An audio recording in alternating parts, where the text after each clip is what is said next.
Jimmy Akin's Mysterious World is brought to you by the Star Quest Production Network and is made possible by our many generous patrons. If you'd like to support the podcast, please visit sqpn.com/give. You're listening to episode 283 of Jimmy Akin's Mysterious World, where we look at mysteries from the twin perspectives of faith and reason. In this episode, we're talking about Our Lady of Zeitoun. I'm Dom Bettinelli, and joining me today is Jimmy Akin. Hey, Jimmy. Howdy, Dom. The Christian faith has a long history in Egypt. Around the year 1 BC, Joseph and Mary took the baby Jesus to Egypt to keep him from being killed by Herod the Great. Christianity came back to Egypt after Jesus' ministry, and St. Mark, the author of the Gospel, is credited with being its first patriarch. But in 1968, something strange began happening in Zeitoun, a suburb of Cairo. Witnesses reported the Virgin Mary was appearing at a local church. She appeared more than 90 times. The apparitions involved dramatic displays of light, and these were even photographed. It's estimated more than 1 million people saw the apparitions, making them the most witnessed Marian apparitions in world history. Where is Zeitoun? What was the Virgin Mary reported to do there?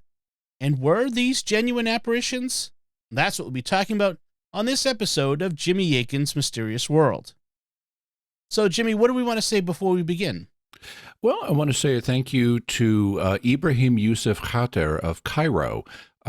He is an Egyptian man who, for some time, has done some sponsoring of Mysterious World.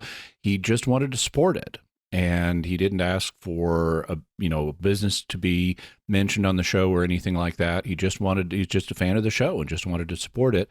And he suggested that we do this episode, which is one that I've been meaning to do for a long time anyway. So special thanks to Ibrahim Yusuf Khater. So we've done a lot of mysteries set in Egypt on Mysterious World, but most of them have been set in ancient times. This is the first we've done in Egypt that's set after the time of Christ. What should we know about the history of Christianity in Egypt? It's very old. As you said in the introduction, the Holy Family visited Egypt to avoid the slaughter of the innocents. Judaism has an even older history than Christianity in Egypt, going all the way back to the book of Genesis, when the patriarchs visited Egypt. Then the whole people of Israel went to Egypt in an event known as the Exodus, and several hundred years later, they came back in the event known as the Exodus, which we talked about in episode 166, which was specifically on the Exodus, and we'll also talk about the date of the Exodus in a future episode. We also recently mentioned in episode 241 on mummies how the patriarch Jacob, also known as Israel himself, and the patriarch Joseph were mummified after their deaths. Later, Jewish people had a lot of dealings with Egypt because it was a major superpower that was right next door. When Alexander the Great conquered Egypt in the 300s BC, he set up the city of Alexandria and named it after himself. It became the capital of the Greek or Ptolemaic pharaohs. And a large Jewish community formed in Alexandria. The beginnings of the Septuagint Greek translation of the Old Testament were made there, reportedly for the famous Library of Alexandria. At least one book of the Bible, the Book of Wisdom, was likely written in Alexandria, and the Jewish philosopher Philo lived there in the 1st century BC and the 1st century AD. Starting in the 2nd century BC, and for about 300 years afterwards, there was also a second Jewish temple, besides the one in Jerusalem, that was operating in Leontopolis, in the delta of the Nile River in Egypt. So all the Jewish activity in Egypt in the time leading up to Christ made Egypt a good place for evangelization. And who's credited with evangelizing Egypt? According to tradition, St. Mark, the companion of Paul and Peter and the author of the Gospel, brought the message of Christianity to Egypt, and he's regarded as the first archbishop of Alexandria. Egypt became a major center of Christian activity in the early church, and it gave us famous early Christian figures such as Clement of Alexandria, Origen, St. Athanasius, and St. Anthony and the Desert Fathers, as well as Patriarch Cyril of Alexandria, who is a doctor of the Church in the Catholic Church. It was Christianity that finally ended Egyptian paganism. When the Greeks conquered Egypt under Alexander, they didn't stop the worship of the Egyptian gods. Instead, they integrated with it. But the message of Jesus finally displaced the Egyptian pantheon, and by the AD 300s, most Egyptians were Christians. Unfortunately, in 641 AD, Arab Muslims conquered Egypt, and Christians in Egypt have been subject to persecution, forced conversion, and heavy taxes since then.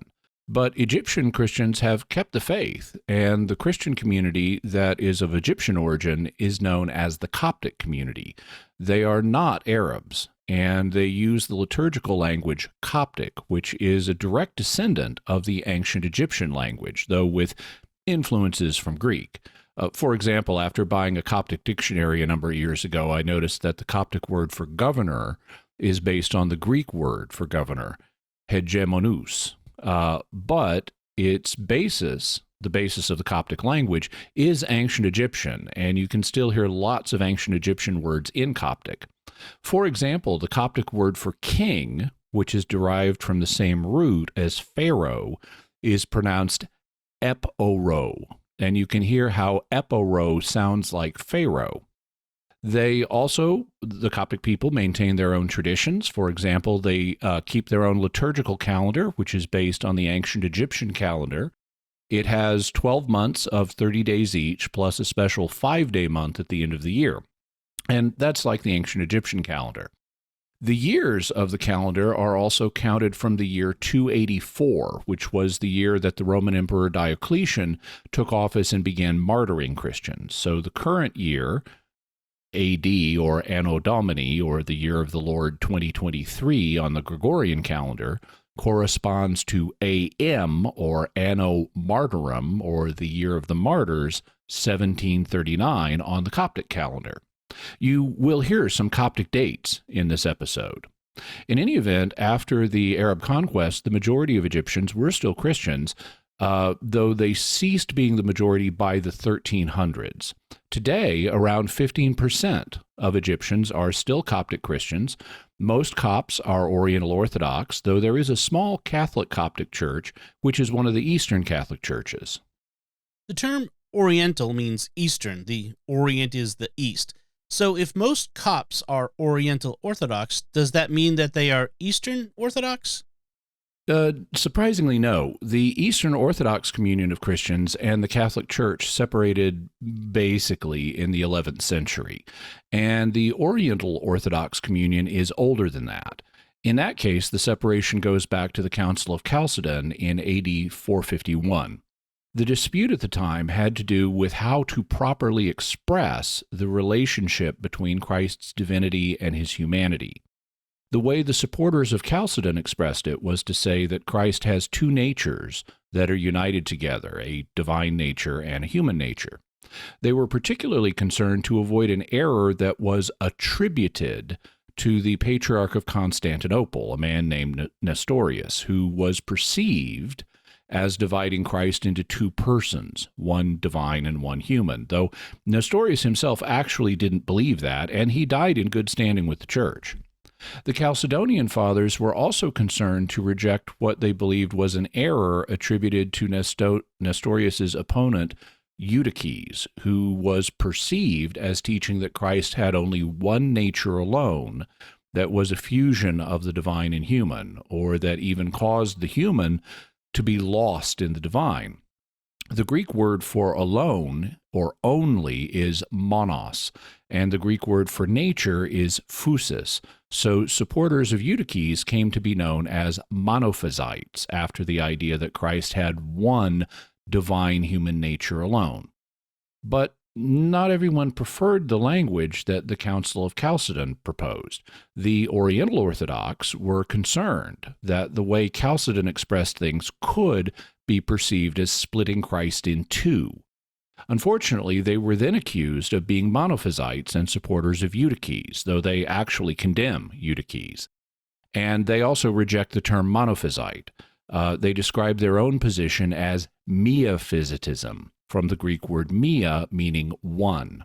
The idea being that Christ has one nature that unites the divine and human without either being confused with the other or without eliminating the other. The good news is that it has subsequently been realized that despite the historical division following Chalcedon, we really aren't in disagreement here. We simply use different language to express the unity and the distinction of the divine and the human in Christ. And the leaders of our churches have subsequently signed joint confessions of faith in Christ.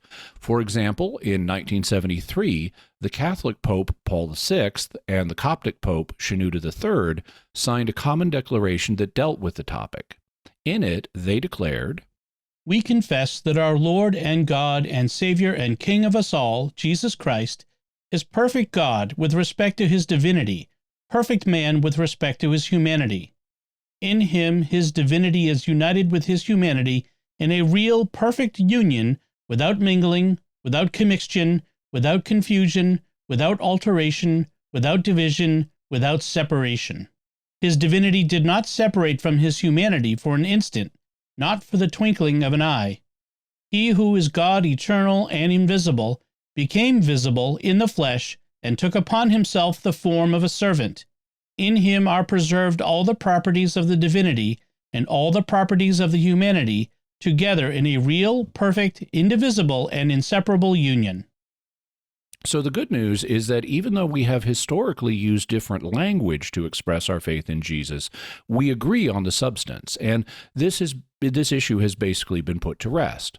And the Catholic Church, the Oriental Orthodox Church, and the Eastern Orthodox Church, and the Assyrian Church of the East are all working towards restoring unity. We share the same faith, we all share apostolic succession, and we all share the seven sacraments. As a sign of fraternity, in 1968, the Catholic Pope Paul VI returned some relics of St. Mark to the Coptic Church. They had been stolen in AD 828 by a couple of merchants of Venice. So, yes, actual merchants of Venice. Reportedly, they stole them to keep them safe from the Islamic governor in Alexandria, and they were then kept in the Basilica of St. Mark in Venice. But to commemorate the 1900th anniversary of St. Mark's martyrdom, Pope Paul VI returned some of them to the Coptic Pope Kyrillos VI in 1968, which was considered an important event in Egypt. Incidentally, in case the name Kyrillos sounds familiar, it's the English equivalent of Cyril. So you may sometimes see Pope Kyrillos referred to as Pope Cyril. You referred to the leader of the Coptic Church in 1968 as Pope Kyrillos IV, and its leader in 1973 as Pope Shenouda III. That may be unfamiliar to some listeners who only think of the Bishop of Rome as Pope. So how does the title Pope work? The title Pope comes from the word papa, which means father, and in the early centuries it was used for many Christian leaders. In the form Pope, it is still used for the Bishop of Rome and for the Patriarch of Alexandria. So they're referred to, both of them, as popes, the Coptic Pope and the Catholic Pope. Incidentally, we mentioned the Coptic Pope in episode 106, part 2 of our discussion of St. Thomas Aquinas and the occult, because whenever there's a vacancy in the office, the Coptic Church uses a form of sortilege to select a new pope. This is based on the practice of the apostles in Acts 1 when they replaced Judas. The apostles at that time named 2 good candidates to replace Judas and then consulted God about which one he wanted by drawing lots. That practice of drawing lots to determine God's will is known as sortilege or claromancy, and it isn't something you should do all the time because God hasn't promised to give an answer to us in just any situation by that means, so don't try to use it in your ordinary life. But based on the apostolic precedent, it's used to select the new Coptic Pope. They determine 3 good candidates. They put their names on slips of paper in a chalice, which is put on the altar, and then they say the Divine Liturgy, or Mass, and select the name of the new Pope. The current Pope is His Holiness Tawadros II. Now that we have some background in Egyptian Christianity, let's talk about the apparition of Our Lady of Zeitoun. When did it begin? In 1968, and to understand what was going on in Egypt, we need to go back a year in time to 1967. In June of 1967, an event took place known as the Six-Day War, because that's how long it lasted. It was fought between Israel and several other states, which included Egypt, Jordan, and Syria. In his biography of Pope Kyrillos, a silent patriarch, Daniel Fanous writes, In response to Egypt secretly mobilizing forces along the border, Israel launched a preemptive strike against the Egyptian airfields. Within moments, the greater part of the Egyptian Air Force was destroyed. Simultaneously, an Israeli ground offensive at the Gaza Strip and the Sinai Peninsula caught the Egyptian army by surprise, inflicting heavy losses and mass confusion. Fewer than 1,000 Israeli soldiers were killed, compared to over 20,000 of the Arab forces. In just 5 days, the Air Force was decimated, tens of thousands killed, the Sinai Peninsula seized, intangible assets obliterated, and national pride and regional credibility abrogated. Egyptian President Abdel Nasser's regime was discredited and his policies devalued. Unable to bear the seismic failure and embarrassment, the president, in a public broadcast on June 9th, stepped down. But the people of Egypt demanded that he retract his resignation, and Pope Kyrillos helped convince him to remain in office. Unfortunately, the defeat in the Six-Day War caused problems for the Coptic community. Fanous writes, The Copts suffered on two fronts in the fallout of the war. Standing alongside their Muslim brethren, they too had lost fathers, husbands, and sons. But that did little to silence the accusations of Christian espionage. The Coptic Church was, after all, a member of the World Council of Churches, which happened to support the founding of Israel. At the same time, religious sentiments were slowly resurrected from the ashes. Many felt the war was a punishment for a lack of faith, and in Egypt, the reemergence of faith could in an instant radicalize and spark sectarian violence. Tensions swiftly intensified. Nasser was compelled to publicly praise the bravery and patriotism of Coptic soldiers to soften somewhat the increasing accusations from the Muslim Brotherhood. So in 1967, Egypt was suffering, and the Coptic people were particularly vulnerable. But then, on the night of Tuesday, April 2nd, 1968, something strange happened. The story begins at a municipal garage owned by the Public Transportation Authority. The garage was on Tamanbeh Street in Zeitoun, a suburb of the capital Cairo. Across the street from the garage is the Church of the Virgin Mary, a Coptic parish. The church had been dedicated in 1925, so it's about 43 years old. It had been built by a man named Tawfiq Khalil Ibrahim, and it's reported that the Virgin Mary had appeared to him and said that she would appear in 40 years at the church he built in memory of her. The event in 1968 began at 8:30 a.m., and the first person to notice something was happening was the night watchman of the garage, a man named Abdul Aziz Ali. He saw a brightly lit object above the dome of the church and shouted, "Light over the dome!" This caused 3 of the mechanics at the garage to become involved. Their names were Farouk Mohammed Atwa, Hussein Awad, and Yaqut Ali. All 3 of them happened to be Muslims. According to an account published in Francis Johnston's booklet, Zeitoun, 1968 to 1971, rush hour was over, and the only sign of activity in the gathering dusk was a solitary car and several women pedestrians in the lamplit street. Suddenly, there was an unexpected movement on the middle dome of the church which attracted the attention of the women. 2 of the workmen by the garage gate put down their mugs of tea and stared up in mute disbelief at what seemed to be a white lady kneeling beside the cross at the top of the dome. There was a flurry of agitated whispering, shot through with a rising tremor of alarm.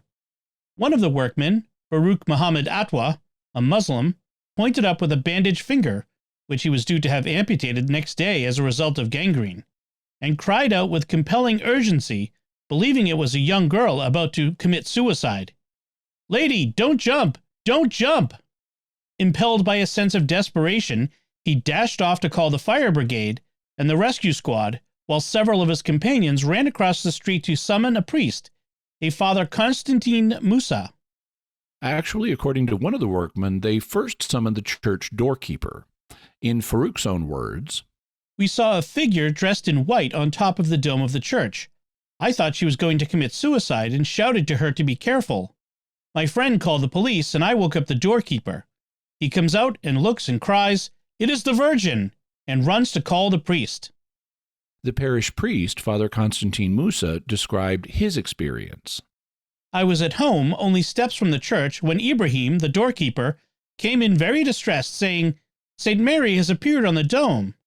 I went myself and saw an illuminated half-body of St. Mary. Some of the bus depot workers directed spotlights in her direction, but she illuminated more." Back to Johnston's account. "At that moment, the lady rose to her feet, revealing herself as a luminous being dressed in shimmering robes of light. One of the women below cried out with electrifying comprehension, 'Setena Mariam, Our Lady Mary.' Hardly had the cry escaped her lips when a flight of glowing white doves seemed to appear from nowhere and hover round the apparition. After several moments, the extraordinary tableau faded into the darkened sky, leaving the spectators stupefied and speechless." According to a book that the Coptic Patriarchate commissioned to commemorate the 50th anniversary of the apparition in 2018, "The policemen arrived quickly, and a crowd of passers-by began to gather. As the crowd gathered, the girl's appearance started to change. The scene that was revealed to the crowd showed a beautiful girl surrounded by a white heavenly light, clothed in a white robe, and holding branches of olive tree in her hand. Suddenly a swarm of pure white doves flew over her head. It was at this moment that they all realized that this scene was of spiritual and heavenly origin." In his book, A Silent Patriarch, Daniel Fanous writes, "A crowd began to gather. The police arrived and attempted to disperse them, stating that the so-called apparition was merely an illusion caused by the reflection of the adjacent streetlights. They duly proceeded to break the offending lights, but the apparition only became more intense."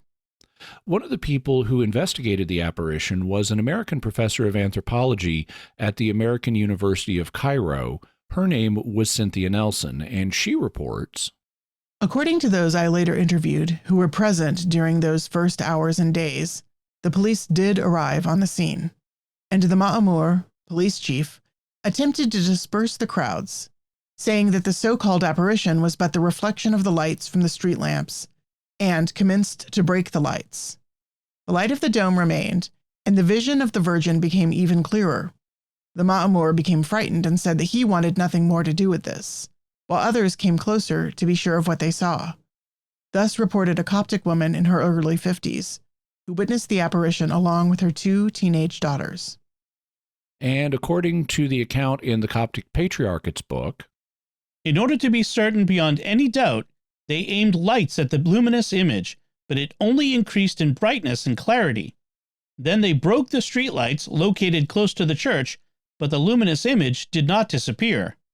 Finally, they turned off the lights in the whole area, but the girl in her heavenly splendor and her luminous robe only appeared more clearly, and she began moving in a circle of light that radiated from her body onto all of her surroundings. It became clear to everyone that the girl in front of them was undoubtedly the Virgin St. Mary. The crowd erupted in thunderous applause with shouts and cheers of, 'She is the Virgin! She is the Mother of Light!' reaching to the sky. Then the crowd started to sing, chant, and pray throughout the night until the next morning." Different details emerged from knitting together these different accounts, but the fundamental substance of the event was confirmed by multiple witnesses upon later investigation, so we have a good sense of the overall shape of what happened.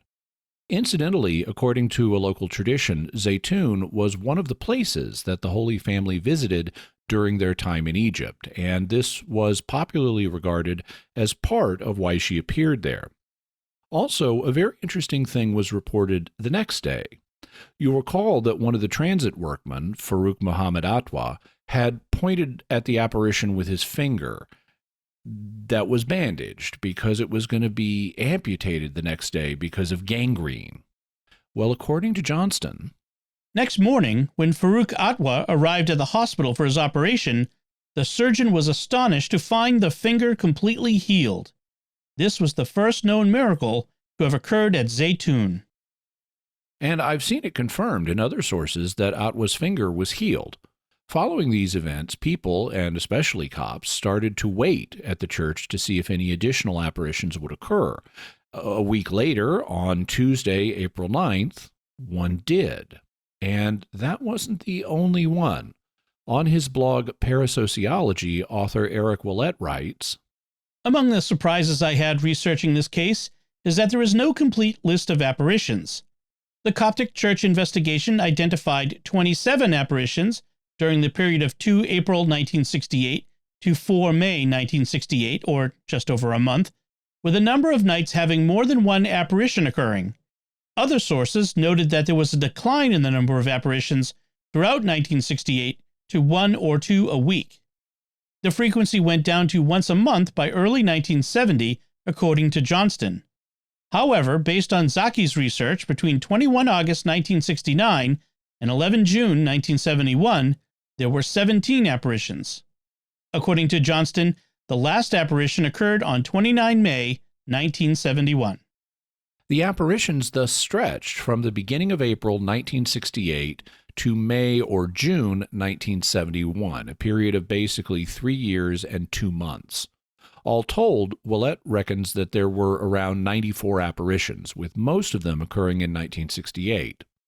In fact, Willett produced a chart graphing when the apparitions occurred and the estimated size of the crowd that was waiting to see them. What he found was that, although the lines don't match exactly, the most apparitions occurred when the crowds were the largest, which you could interpret as God rewarding the faith of the people that were showing up to witness them. How many people were coming to wait for the apparitions? It varied over time, but there could be a lot of people in attendance. There are pictures of absolutely very large crowds. The accounts which we have indicated that the area around the church was filled up for blocks with people, and it could take hours to get close to the church.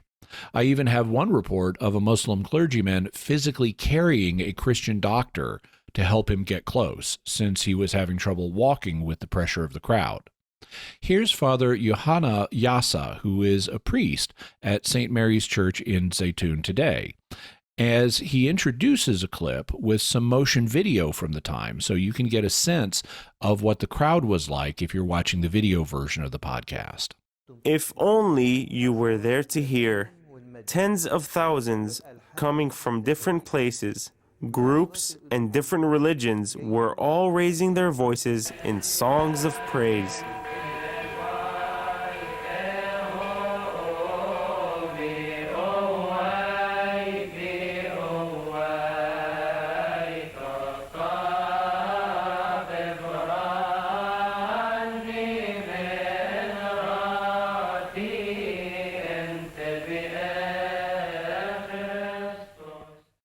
Meanwhile, Eric Willett writes, There were only a few witnesses the first day, as it was a completely unexpected event.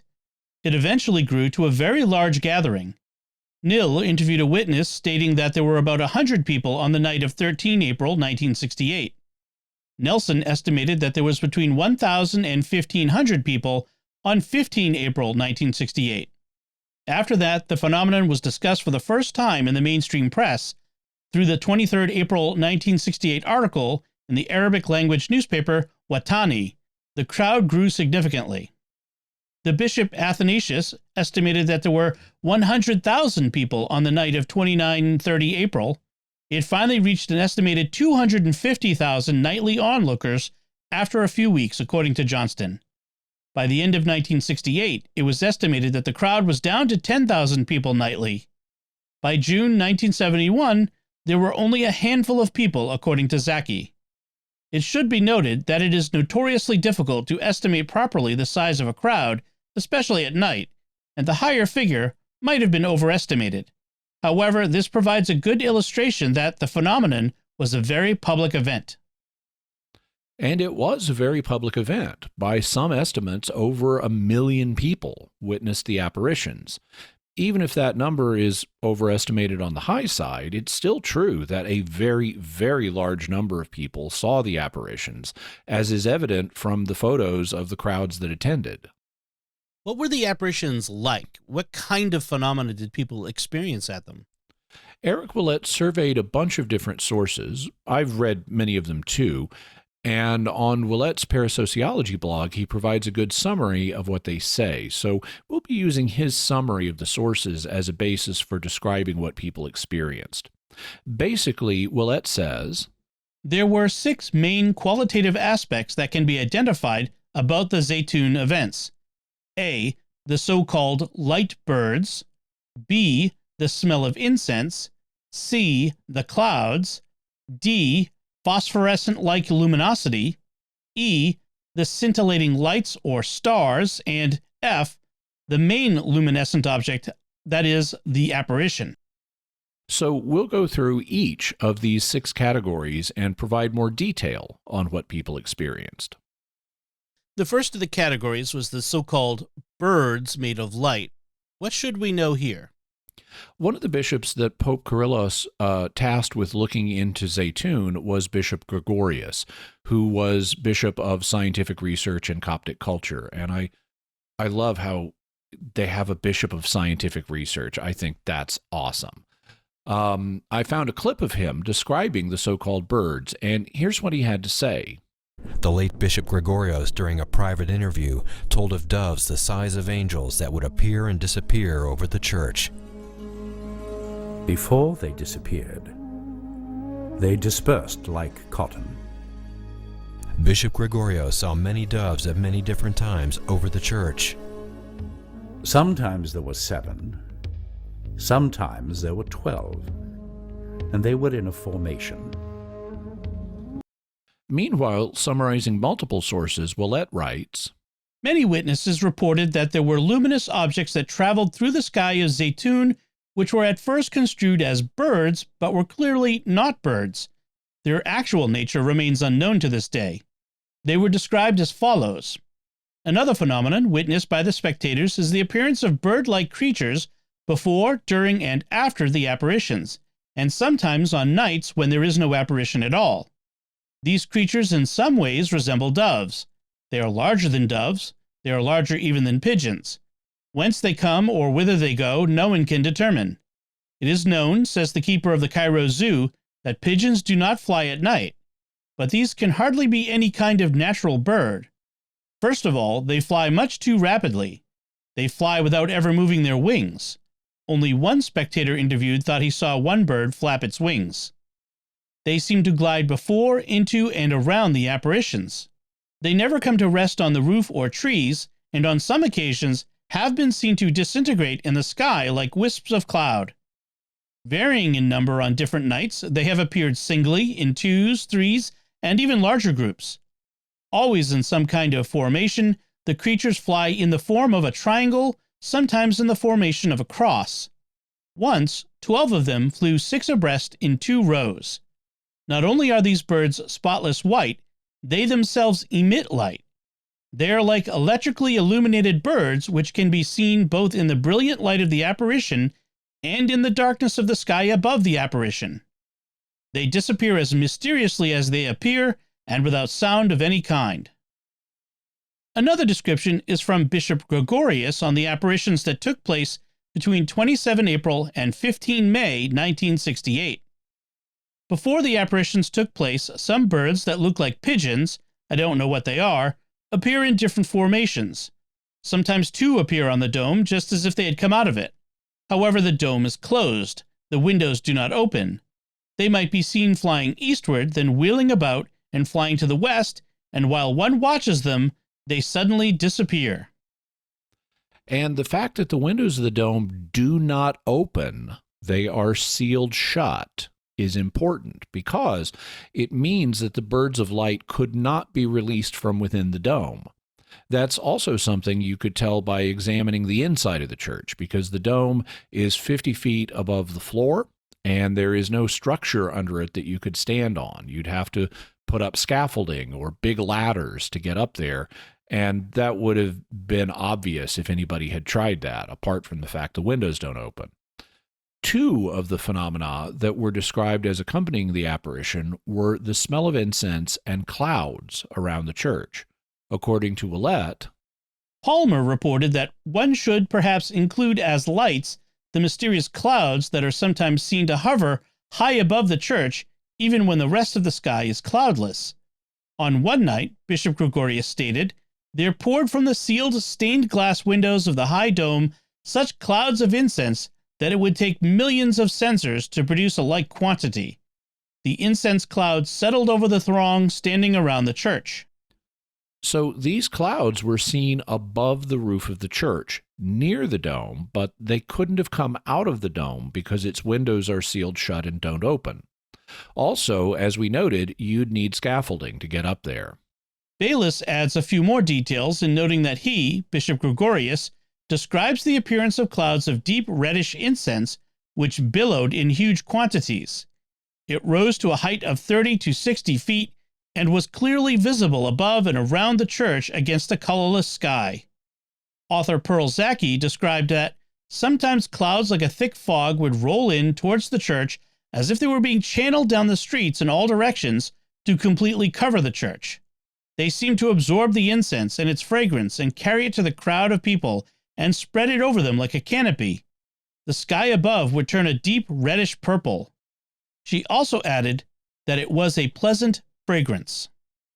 So, according to Pearl Zaki, the clouds were sometimes seen coming from the streets and gathering around the church. Michael Nill interviewed Father Boutros, the parish priest of Zeitoun, in 1978. He noted that there was at various occasions clouds accompanied with thunder and a smell of incense. Finally, in an interview in 1980, a witness, Mona McHale, told Baylis that other times we used to see clouds of incense. First, you would see a type of white cloud and it would cover all the church, all the area surrounding the church from above. I never smelled anything like it in all my life. It was a very, very beautiful odor. The cloud remained for 10 or 15 minutes and disappeared. So the clouds did not remain very long, just 10 to 15 minutes, and then they dissipate. The witnesses also reported displays of a kind of diffuse light that didn't take a particular shape, but that did illuminate the church. Another common qualitative description was some sort of glowing aura or phosphorescent-like luminosity in the sky and around the church. Palmer reported that the large dome atop the church is sometimes illuminated by the heavenly lights, and on one occasion, as described by Bishop Samuel, the light which poured out from beneath one of the smaller domes gradually covered the entire church in light. Michel Nill, from his 1978 interviews, was told by Ragai Lewis that he saw the church illuminated from above as if it was from a fluorescent light, while Victor Fakhri described the same phenomenon as a phosphorus light on the church's wall and dome. As well, witness Sami Gubran described a very strong light as if it was 1,000,000 of watts emanating from the church and lighting up the entire neighborhood. In addition to the diffuse glow, light also sometimes appeared as small points, which were described by witnesses as sparkles and stars. It also reportedly sometimes looked like a flame. The main apparition was oftentimes preceded by sparkling lights.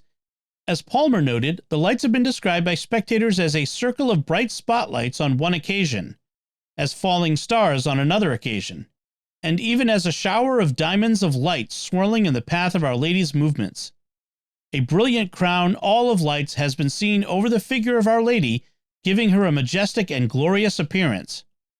Pearl Zaki witnessed a similar phenomenon as she wrote that, on my fifth night, at about 4:15 a.m., I saw 4 yellow flashes or flames covering the front of the church.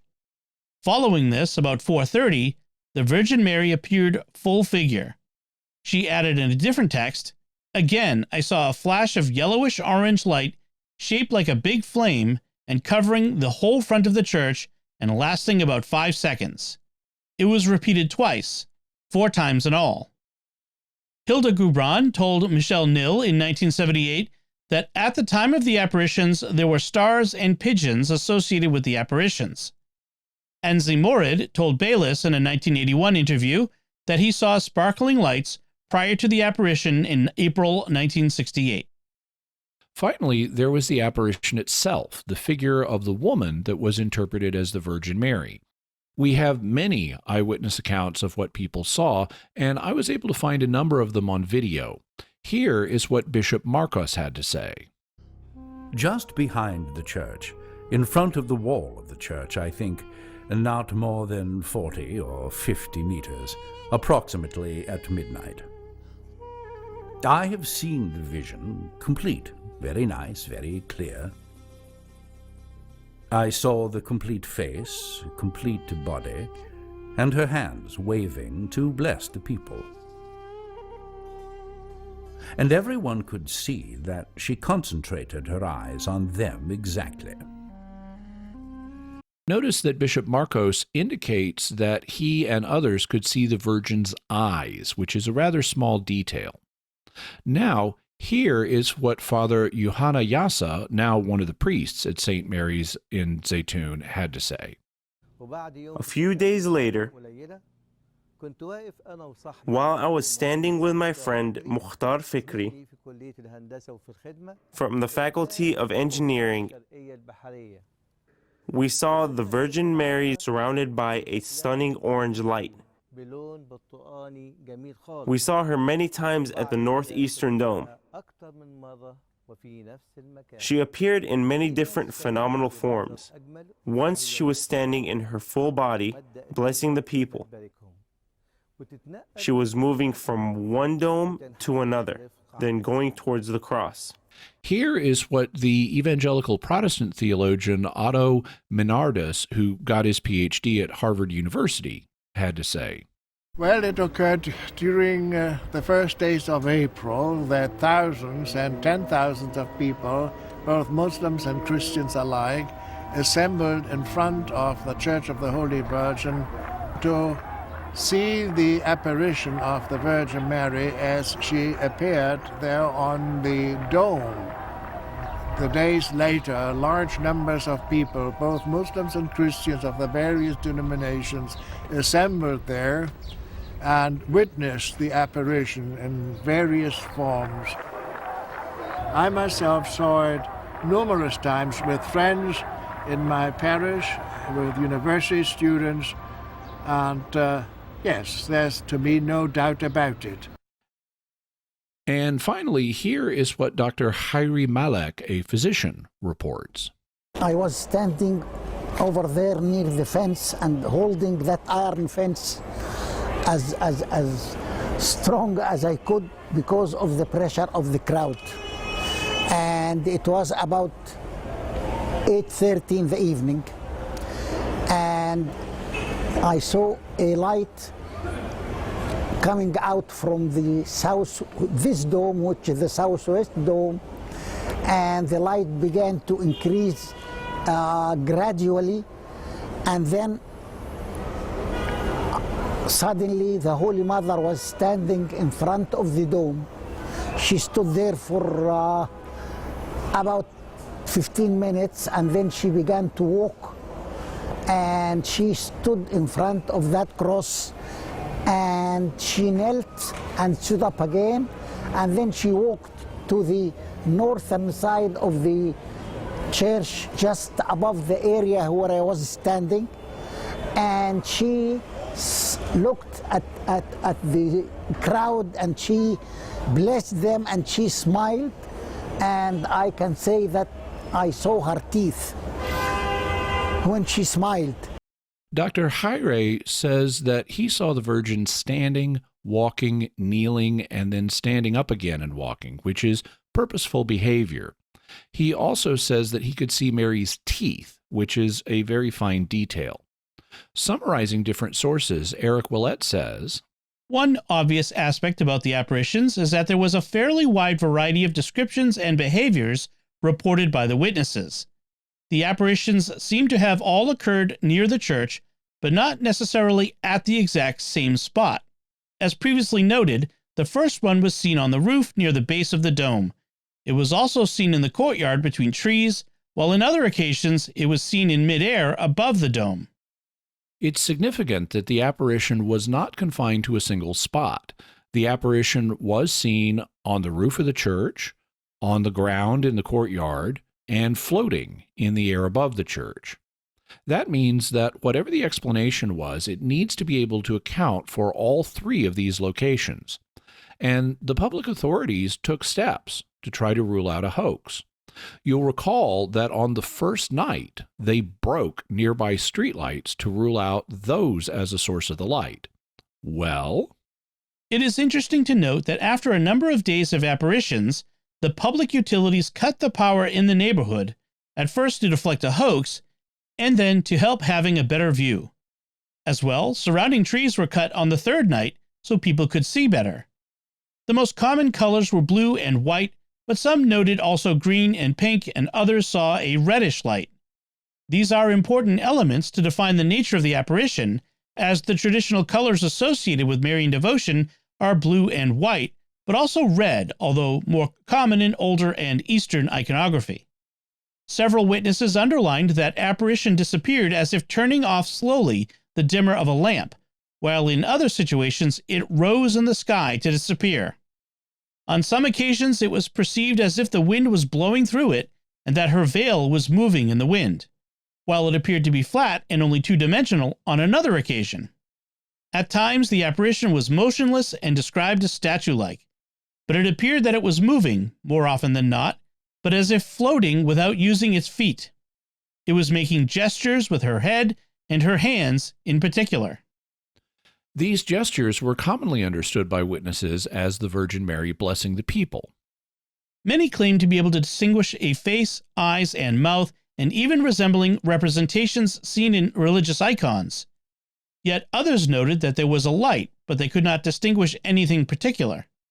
As one would expect, it is normal to have variations in descriptions provided by eyewitnesses, but in general, it tends to be relatively consistent. This certainly adds some degree of confidence about the common and ongoing source of the event. So that's a general summary gathered from multiple sources of what the witnesses experienced during the apparitions. The American anthropology professor Cynthia Nelson learned about the apparitions in mid-April, about 2 weeks after the first apparition, and she attended the events several times. She describes what she saw. When I looked to where the crowds were pointing, I too thought I saw a light through the branches of the trees. And as I tried to picture a nun-like figure in those branches, I could trace the outline of a figure. But as I thought to myself that this is just an illusion of the light reflecting through the branches, the image of the nun would leave my field of vision. Still, there was no doubt in my mind that there was a light, and that if I looked for the image, it would come into focus. I immediately explained this perceptual experience as an illusion caused by reflected light. But the source of the light was a mystery, for the streetlights had been disconnected all around the church for several days. And within another week, all the trees around the church would be cut. Of course, with all this going on, the apparitions were a major news story. They were being reported extensively in the Arabic language press, both newspapers and magazines, particularly in Egypt. They were even being reported in newspapers around the world, including the New York Times and the British Telegraph. Locally, the crowds for the apparitions were growing, and they reportedly topped out at an estimated 250,000 people present for a single apparition. Some of the apparitions lasted just a few minutes, but one reportedly lasted for 2 hours and 15 minutes, which happened to be on the day that they cut the power in the neighborhood. Father Johanna reports, Some people said this may be the result of light reflections, which is why they cut off the electricity from the whole area at dawn on April 30th, 1968. On that day, the apparition lasted for 2 hours and 15 minutes. Even before that, Pope Kyrillos VI had quickly appointed a commission to study the apparitions as soon as they began to be reported, which is the same thing that would be done in the Catholic Church. When an apparition is reported and needs to be investigated, the local bishop is tasked with doing so, and he typically appoints a commission of experts to research it and deliver their findings to him, after which he makes a decision based on their research.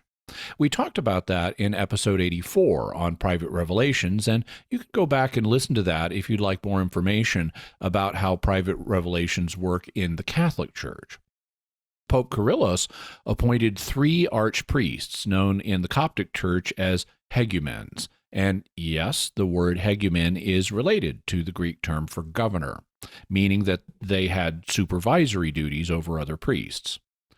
These 3 were the director of the papal cabinet, the secretary of the papal committee for churches affairs, and the secretary of His Holiness Pope Kyrillos. So they were very trusted and respected men. They came back with positive findings, which we'll quote later. And on Saturday, May 4th, 1968, the Patriarchate held a press conference that was attended by more than 150 reporters.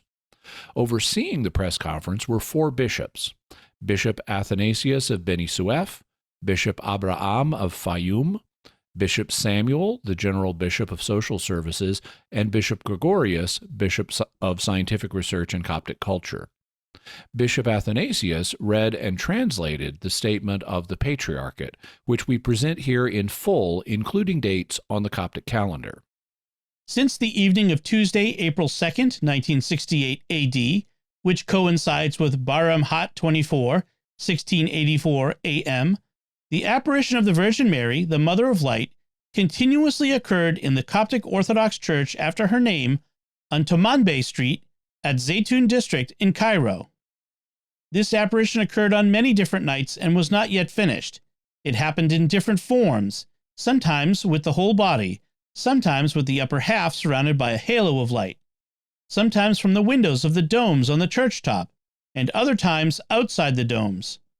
She used to move and walk above the dome and bow in front of the upper cross, which would be illuminated with a bright light. She used to face the viewers and bless them with her hands and with gestures of her holy head. Sometimes she appeared in the form of a body of a bright cloud or in the form of light preceded by the emergence of spiritual forms such as high-speed doves. The apparition would continue for a long period of time, which sometimes reached up to 2 hours and 15 minutes, as on the dawn of Tuesday, April 30th, 1968 AD, which coincides with Baramuda 22, 1684 AM. Her complete glowing figure lasted from 2:45 a.m. to 5 a.m. This apparition was witnessed by many thousands of people of different religions, faiths, denominations, and foreigners, clergy, scientists, professionals, and other groups, who affirmed certainly that they had seen her. The large numbers agreed in describing every scene in its form, location, and time with unanimous testimony, which makes the apparition of the Lady of the Virgin, the Mother of Light, in this region a distinct apparition in its character, elevating it above the need for a statement or confirmation. This apparition was accompanied by 2 important matters. The first was reviving the spirit of faith in God, the other world, and the saints, and illuminating the light of the knowledge of God in many who were far away from him. This led to the repentance of many and the change of their lives. The second matter was the occurrence of several wonderful miracles of healing, many of which were proven scientifically and through collective testimonies. The papal office collected information on all of the above by members and committees of priests who investigated the truth, witnessed this apparition themselves, and proved it in their reports to His Holiness Pope Kyrillos VI. The papal headquarters, in issuing this statement, affirms with full faith, great joy, and humble thanksgiving to the Almighty God that the Virgin Mary, the Mother of Light, has appeared successively in clear and consistent forms in many different nights, for varying periods, and at times for more than 2 hours without interruptions, beginning Tuesday evening, April 2nd, 1968 AD, which coincides with Bahram Hat 22, 1684 AM to date, at the Coptic Orthodox Church of the Virgin Mary on Tomanbay Street at Zeitoun District and Al-Mataraya Road in Cairo. This is the historically proven road that the Holy Family passed through during their trips in Egypt. May God make this blessing a symbol of peace for the world and prosperity to our dear homeland and our blessed people, to whom the prophecy proceeded and said, "Blessed be Egypt, my people." Saturday, May 4th, 1968 AD, Barabuda 26, 1684 AM. the papal headquarters in Cairo. So the apparitions that occurred between April 2nd and May 4th received official approval by the Coptic Patriarchate. Now, you may be wondering what the reaction of the Catholic Church was. Since the apparition was happening at a Coptic parish, it really wasn't the place of the Catholic Church to make an official pronouncement. But the local head of the Coptic Catholic Church, Cardinal Stephanos I, had an informal investigation conducted. And based on this investigation, he concurred with the Coptic Patriarchate. Cardinal Stephanos stated, "It is no doubt a real appearance confirmed by many Coptic Catholic members of the highest integrity and reliability.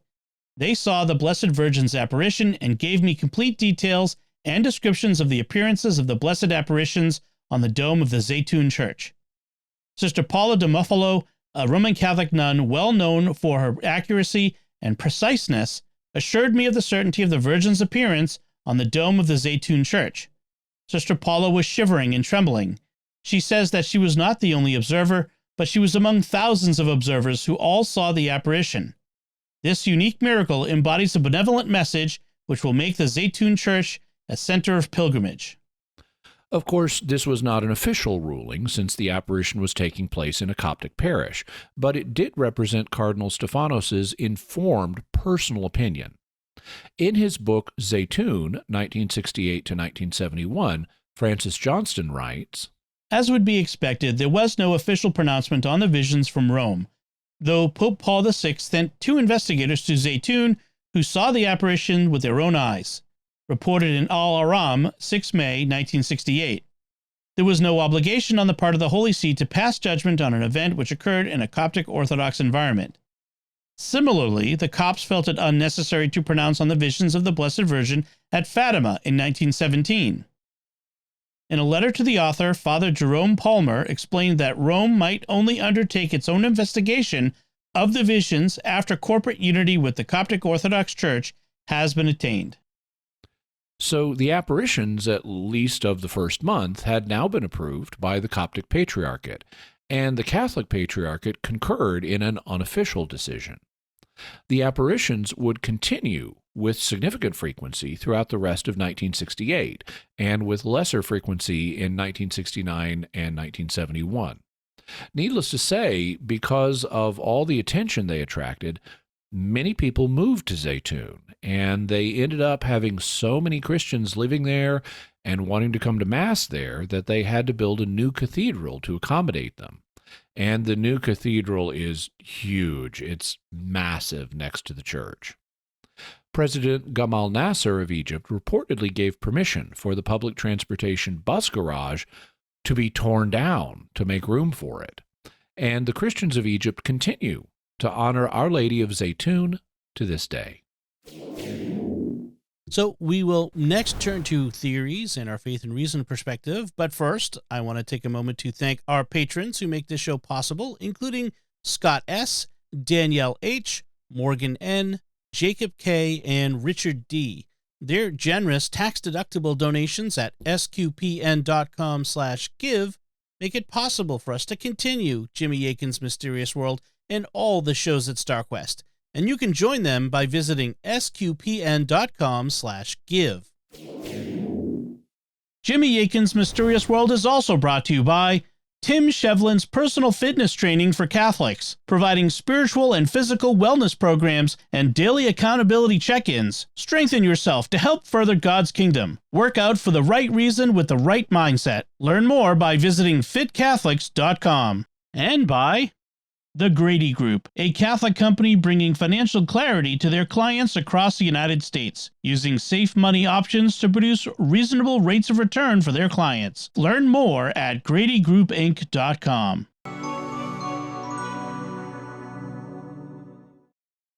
So, Jimmy, what theories are there about Our Lady of Zeitoun? To investigate the apparitions, we need to consider 3 types of theories that could be responsible for them. First, there are naturalistic theories, things that would account for them that would be purely conventional. Second, they could have a paranormal explanation, something that isn't conventional, but also wouldn't be a genuine manifestation of the Virgin Mary. And then finally, third, they could have a supernatural explanation. Before we start analyzing the different theories from the reason perspective, let's talk about the evidence we have to work with. There are a lot of photos from Zeitoun. What should we make of them? Unfortunately, I don't think we can put a great deal of weight on the photographs. In some cases, we don't know who took them, which means that they could be fake. We know that vendors were selling photographs to the spectators, and vendors can't be assumed to be above faking photographs to make a buck. In other cases, we do know who took the photos, but unfortunately they've been retouched, particularly to make the edges of the images stand out more. The sky has frequently been blacked out to make it darker so that you can see the luminous shapes better. That's why the shapes have such sharp edges in the photos. In some cases, the retouching has extended to sketching over the figure of the Virgin Mary to make her image clearer. For example, we know of one image that was retouched in this way by Dr. Labib Shenouda, who did the additional sketching from his memory of seeing the apparition. Fortunately, in this case, we also have the original unretouched image, which is significantly blurrier. In any event, as a result of these factors, I don't think we can put much evidential weight on the details of these photographs, though the ones that have known sources, even if they've been retouched, together with the eyewitness accounts, really do reveal that there were genuine light phenomena taking place at the church. What about other evidence that we have? Of course, we have numerous eyewitness statements, some of which we've heard, and some of which we'll quote as we go forward. I particularly like quoting official documents whenever possible, and one of these was prepared by Pope Kyrillos' Commission of Hegumens. It was a summary letter that dealt with both the experiences of the public transportation workers who were Muslim and with their own experiences, the Hegumens, when they visited the site. This letter hasn't generally been public from my reading of the sources, but it is found in the Coptic Patriarchate's book for the 50th anniversary of the Apparitions, and it's an official document summarizing some of the evidence they gathered. So we will read it here in full. To His Holiness Pope Kyrillos VI, Pope of Alexandria and Patriarch of the See of St. Mark, with subordination to your apostolic seat, we kiss your pure hands and ask for your righteous prayers. Your faithful sons, Hegumen Father Girgis Mata, Hegumen Father Yohanna Abdelmasi, and Hegumen Father Benjamin Kamel, are honored to present this report on the apparition of the Virgin St. Mary in her church located at Zeitoun area. We were glad that Your Holiness has chosen us to visit the Church of the Virgin Mary at Zeitoun. We went on Tuesday, April 23, 1968. When we first arrived, we wanted to interview those who saw the apparition of the Virgin Mary. We entered the garage opposite the church, but it was 9 p.m., so we called the workers of the garage, which belonged to the Public Transportation Authority. They assured us that they saw the Virgin themselves with their own eyes on the first night she was seen 4 weeks ago. Each one of them said that he was not the only one who saw her, but that she was also seen by other co-workers at the same time, as well as by a large number of people by coincidence. They were passing by at that moment. This is the summary of the accounts of the workers of the garage of the Institution of Public Transportation. 1. Mr. Mamoun Afifi, the instructor for the drivers of public transportation, his national ID number is 9937, El Sayedi Province, said, I was still awake in the garage facing the church at 8:30 a.m. on Tuesday, April 2nd, 1968, when I heard the parking guard standing at the door shouting loudly, "Light on top of the dome." So I went out quickly and saw with my own eyes a lady moving over the dome and radiating an unusual light, which lit the darkness of the area around the dome. So I looked harder, and my eyes were fixed on her, and I saw that she was the Virgin. And I saw her walk over the smooth dome, and her body was a flame of light. And she walked calmly.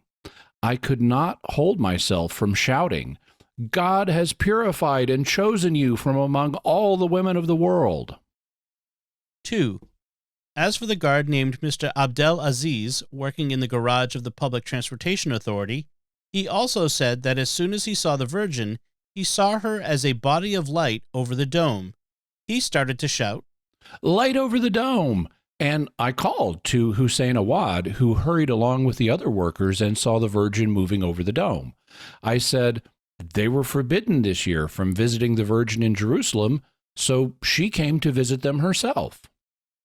Mr. Hussein Awad, a blacksmith in the garage of the Public Transportation Authority, National ID number 33289, El Giza Province, commented, I saw the Virgin over the dome of the church as a body of radiant light, lighting the place like the sun. The Virgin was holding what looked like a branch of an olive tree and began to move. The light was shining from her body to all surrounding areas. The light then began to form a circle with the Virgin in its center. This scene I have never seen before. Mr. Yakut Ali, the worker at the garage of the Public Transportation Authority, described how the Virgin walked over the dome. He said, It was a flowing, brightly illuminated body in space. As soon as her feet touched the surface of the dome, they moved quietly, surrounded by a halo of reverence and holiness. Those who saw her were standing in awe and were taken by the magnificent view until this scene disappeared inside the dome. Your Holiness the Pope, these are the words of the employees of the General Transportation Company. We wanted to make sure ourselves, so we went on many occasions.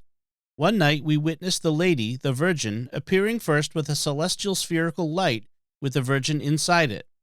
She then appeared with her whole body, moved over the dome, prostrated herself towards the cross, and blessed the joyful crowds who were shouting with their supplications. On another night, we saw bright silver shining doves flying directly from the dome to the sky.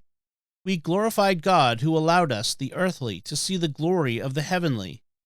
All this is due to your Holiness's pure prayers and powerful supplications for your people. We ask God to perpetuate your life as an asset and pride to the Church and to unite the Orthodox faith at your hands. Please accept our submission to your apostolic seat, and may he perpetuate for us and the people of the Church your archpriesthood. April 30th, 1968 A.D., Baramuda 22, 1684 A.M. So the Hegumans confirmed the testimony of the public transportation workers, even though they had initially thought that the woman they saw might be a normal person about to commit suicide. They ended up concluding that it was the Virgin Mary. The Hegumans also visited the site themselves, and they reported seeing the apparitions with their own eyes.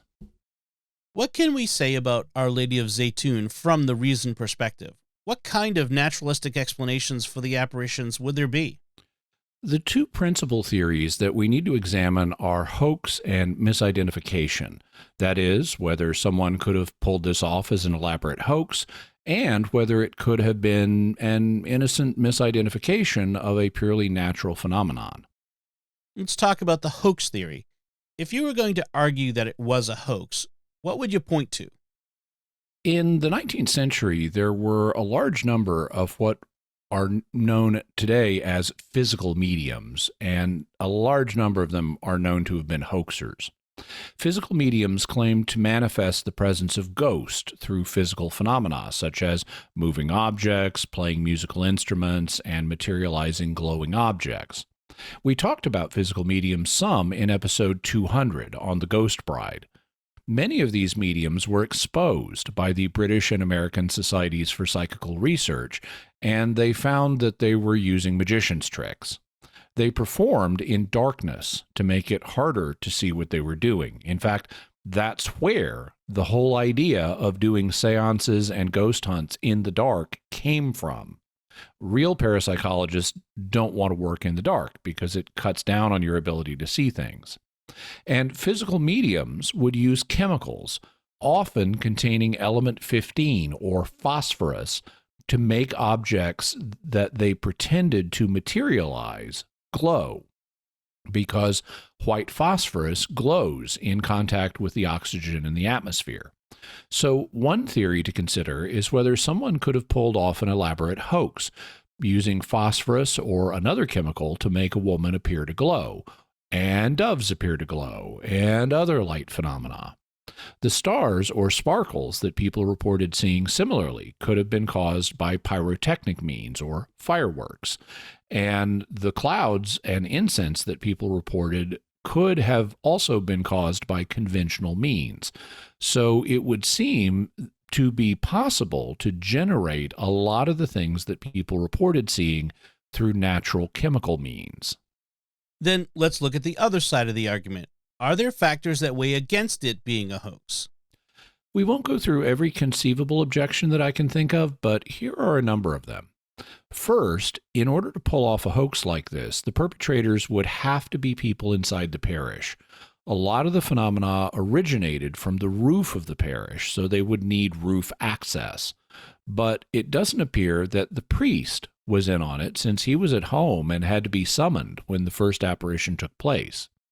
It could have been other people in the parish, but the windows of the dome are sealed shut and do not open, so you couldn't use them to climb out of or release birds through them.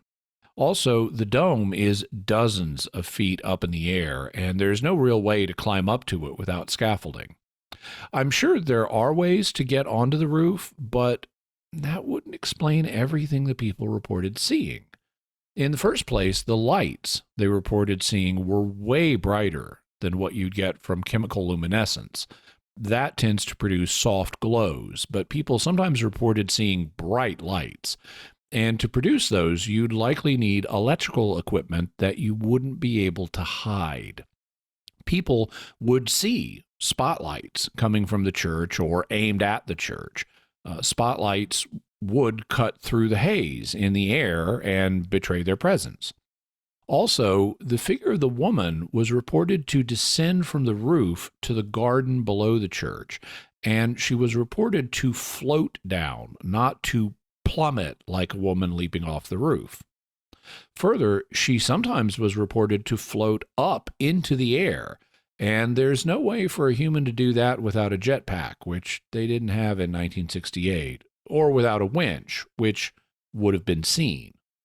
Then there are the doves, which people said were not only larger than normal doves, but which numerous witnesses said flew without flapping their wings. So you couldn't just coat dusts in phosphorus and release them. People also said that they sometimes saw the doves and the woman simply fade out, which is not what would happen if they were covered in a glowing chemical. That would fade out slowly over a long period of time, not suddenly. And people reported that the woman was bright enough that you couldn't always make out her shape. You'll recall Cynthia Nelson's testimony that she could see the outline of the woman if she thought about it, but if she told herself it was an illusion, she lost the outline of the woman. That's not something that you would expect to happen if a woman were simply covered in a light-producing chemical, or if you had a super bright light shining on her. Further, these apparitions went on for more than 3 years. There were more than 90 of them, and nobody ever caught the hoaxers. That's very improbable. If I were going to hoax an apparition, I'd do it once or maybe a few times, but doing it more than 90 times, often with thousands of pairs of eyeballs watching, I wouldn't do that. The risk of getting caught would be too high. Yet nobody ever caught the hoaxers. Nobody ever found a smoke machine. Nobody ever found spotlights. Nobody ever found a chemically laced dove, and some of them would have landed nearby. And nobody ever found a supply of light-producing chemicals. Given the complexity and magnitude of everything that happened, there's significant evidence against the hoax hypothesis. There's also another reason, which also strikes against the misidentification hypothesis, but I'll hold that one back for now. Then let's talk about the misidentification hypothesis. What could be said in favor of this one? A known phenomenon in human psychology is pareidolia, which is the tendency to impose a meaningful pattern on a nebulous stimulus. And this is known to happen in connection with religious imagery. That's why, back in 1994, a woman named Diane Dicer was cooking a grilled cheese sandwich, and when she looked at it, She thought that the char pattern on the toast looked like the face of the Virgin Mary. It became an international sensation in the news, and the sandwich eventually sold for $28,000, which would be worth $56,000 today after all the inflation the government has caused. In the case of Zeitoun, we have some witnesses saying they could see the Virgin Mary's features very clearly, including her eyes, nose, and teeth. But we also have other witnesses, like Cynthia Nelson, who said she could see the Virgin Mary's outline if she looked at the image the right way, but if she looked at it another way, the human outline would disappear. That's also reported in the cases of other apparitions, both in parapsychology and in the religious world.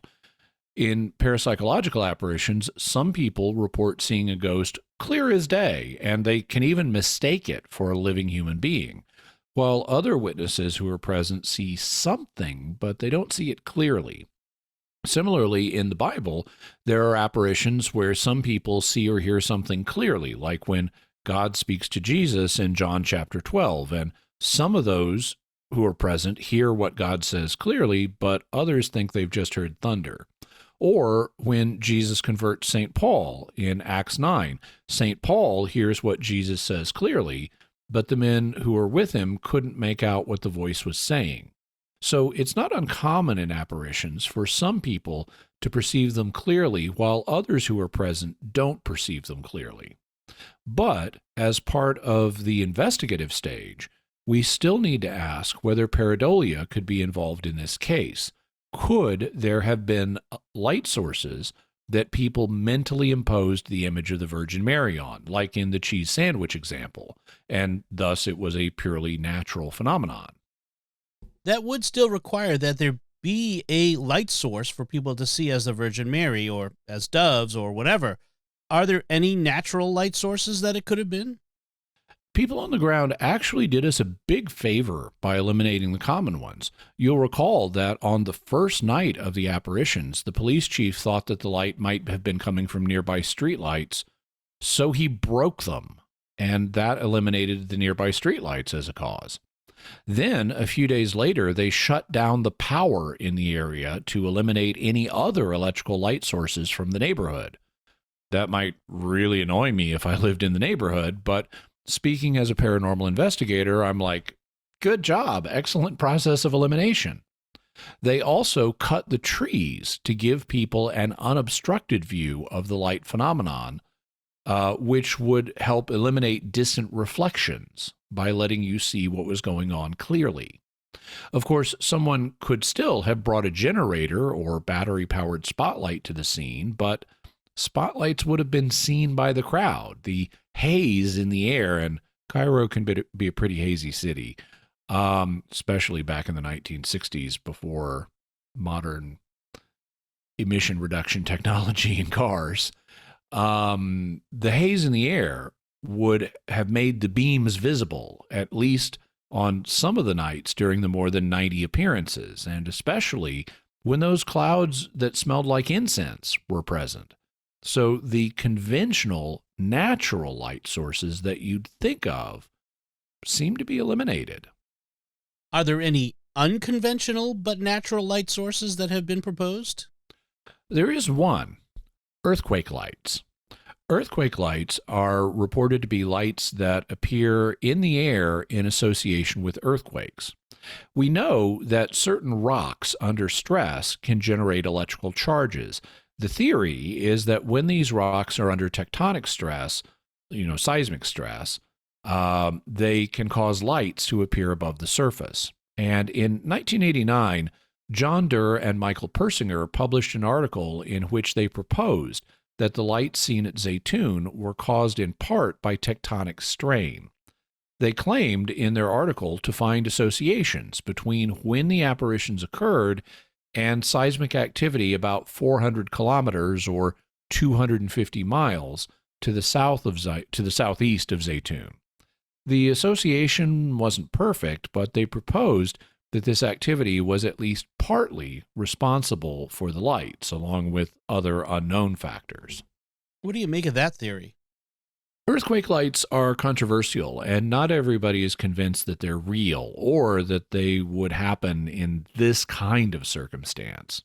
It's also been pointed out that neither Durr nor Persinger were geologists. Instead, they were experts in psychology, and they published their paper in a psychology journal.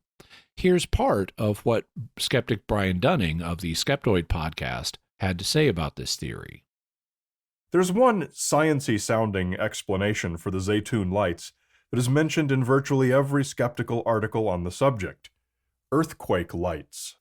To grasp the plausibility or implausibility of earthquake lights as an explanation for Our Lady of Zeitoun, you need only listen to my full Skeptoid episode on earthquake lights, number 534. In it, you'll find that despite widespread popular belief in earthquake lights, there is neither evidence for their existence nor any plausible theory suggesting anything like them might exist. Without exception, every time the source of a so-called earthquake light caught on video has been conclusively identified, it's been either lightning from a distant storm unrelated to the earthquake, the explosion of an electrical transformer directly related to the earthquake, or a cloud illuminated by the sun that should never have been called an earthquake light in the first place. There has never been any need to go in search of an exotic explanation for a mysterious phenomenon that we have no reason to believe exists. But using them to explain Our Lady of Zeitoun stretches this to an even further level of absurdity.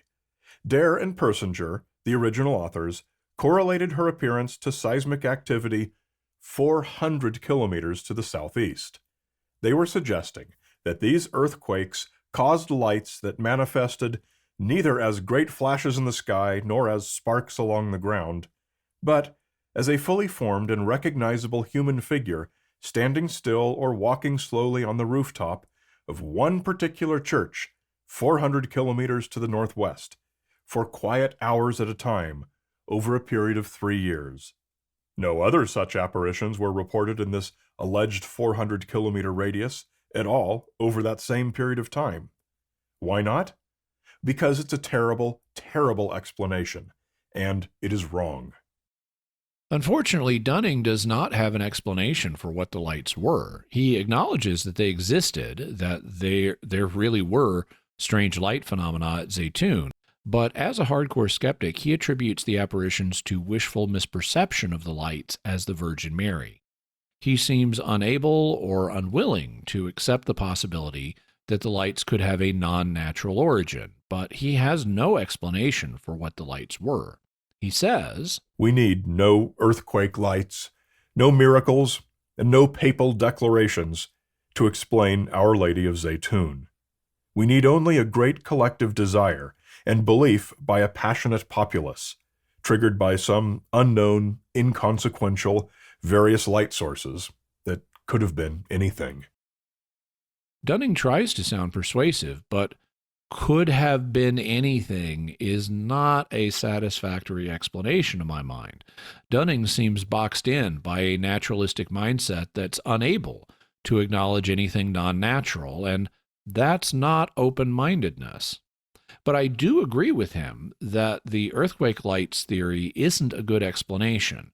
I'm more open to the question of whether earthquake lights might exist. I haven't researched that question in depth yet, but we may cover it on a future episode of the program.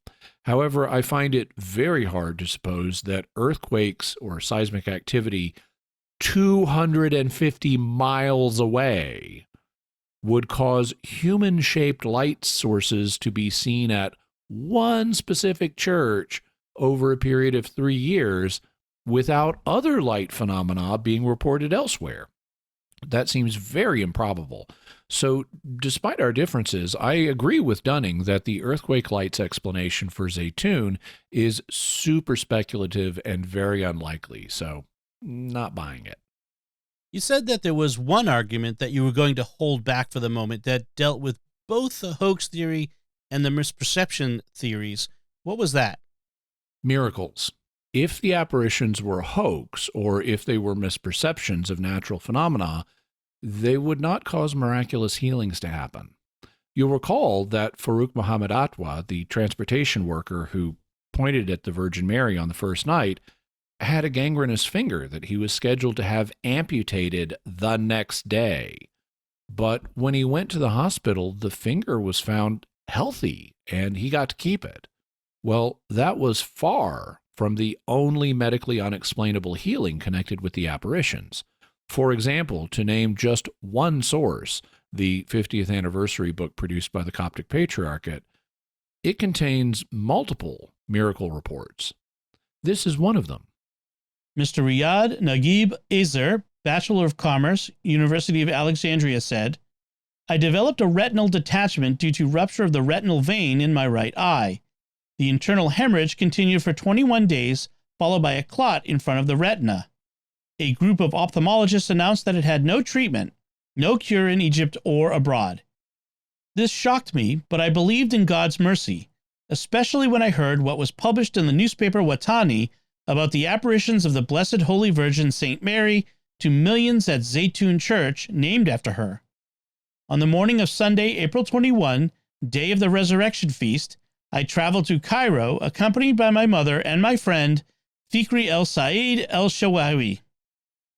Together we went to the church, prayed, and asked others to pray on my behalf. I spent the night there, yet she didn't appear, and on the evening of the next day, Easter Monday, suddenly the Virgin appeared, and the crowd started cheering joyfully. Without knowing, I closed my left eye with my hand and lifted up my eyes to the sky and screamed, praying, If medicine has failed, the Lord will not fail. Then the greatest surprise of my life occurred. I saw the Virgin St. Mary appearing as we know her, glowing with a light brighter than I had ever seen before, with white doves circling around her. I saw all of this with my blind right eye. Then she disappeared. Then I looked at my mother and my friend Fikri and screamed, I see with my right eye. People started gathering around me, and they carried me on their shoulders as I continued screaming, I am healed! A miracle has happened to me! Here, Bishop Marcos reports a healing that he witnessed. We had a man who was very crippled. His hands were paralyzed and his back was bent, and he could barely speak. At approximately 7 o'clock in the evening, I saw him begin to move his hands and then his fingers, and then the rest of his body. Before long, he threw his canes from his hands and began to run around the church, blessing God, because now he was healed. And here Bishop Gregorius reports one that occurred to a Muslim woman who later came to him.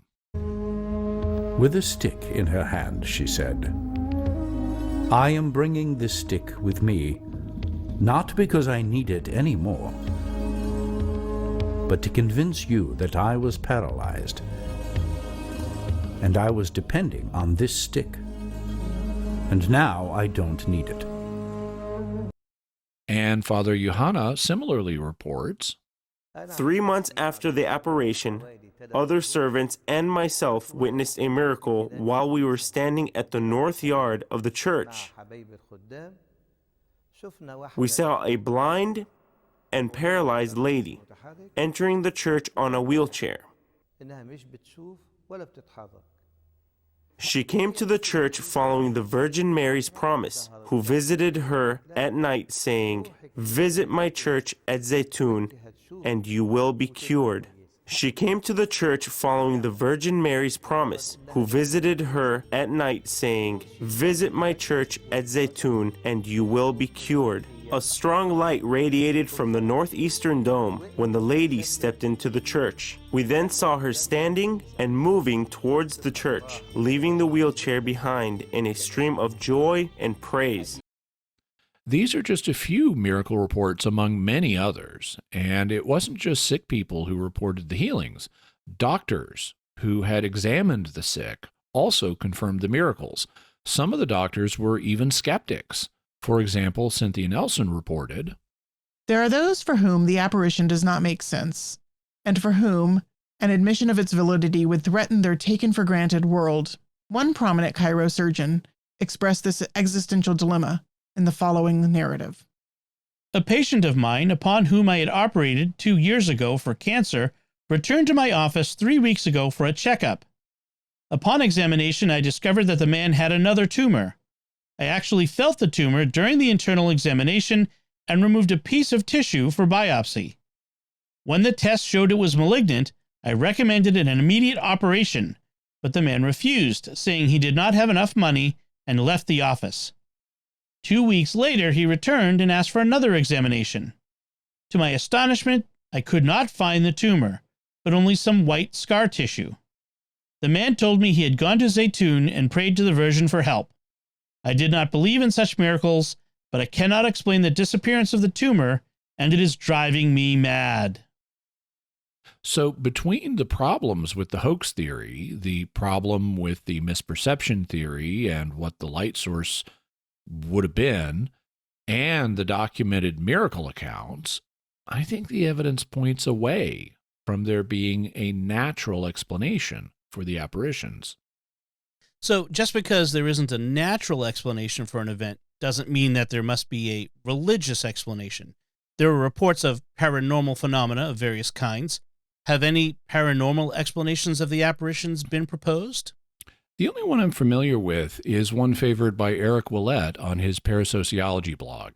He agrees that the naturalistic explanations for the apparitions fail, but he also refuses to adopt the religious explanation on what seems to be essentially ideological grounds. This is something I've seen with various researchers in parapsychology. They point out that ideology keeps naturalists from embracing anything other than a naturalistic explanation, allegedly on the grounds of needing to do science.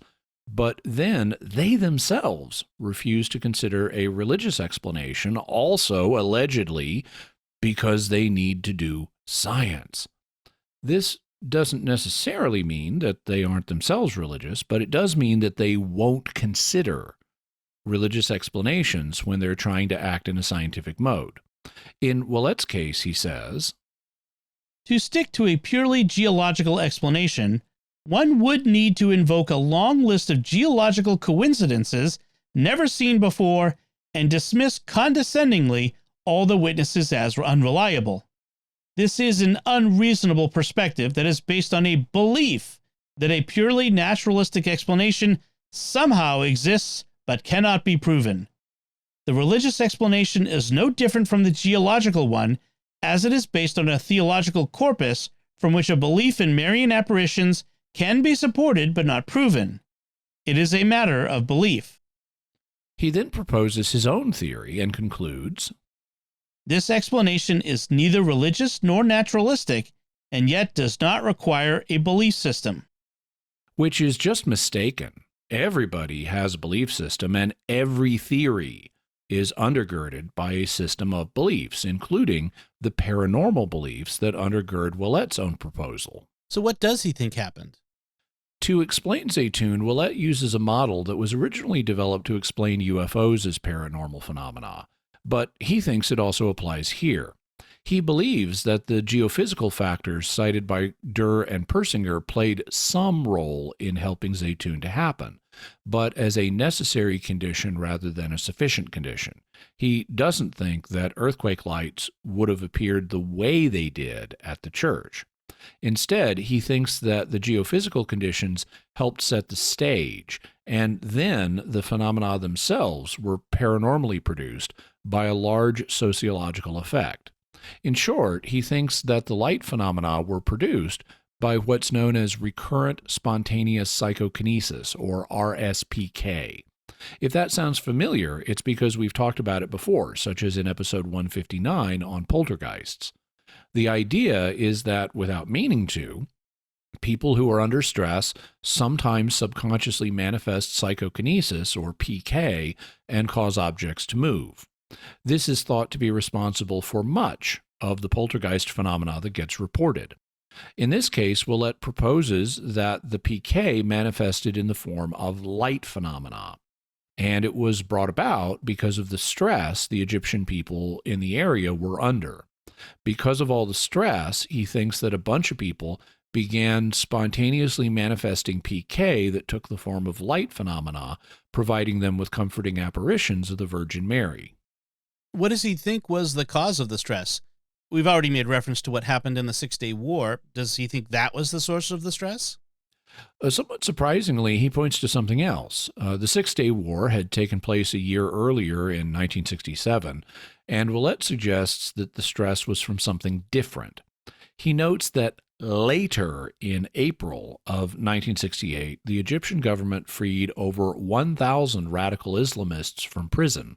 These were members of the Muslim Brotherhood, and they included Ayman al-Zawahiri, who later became a key leader in al-Qaeda. Willett proposes that there were people who either precognitively sensed the coming release of the prisoners or who knew about it in advance, and that this caused them so much stress that it started the apparitions as a kind of collective, large-scale manifestation of PK. What do you think of Willett's theory? Well, there are reports of collective parapsychological experiences where one person starts manifesting a psychic ability and then other people start manifesting it too, either through telepathic influence or through normal influence. For example, displaying PK at a spoon bending party. One person spoon bends and then all kinds of other people start having spoons bent.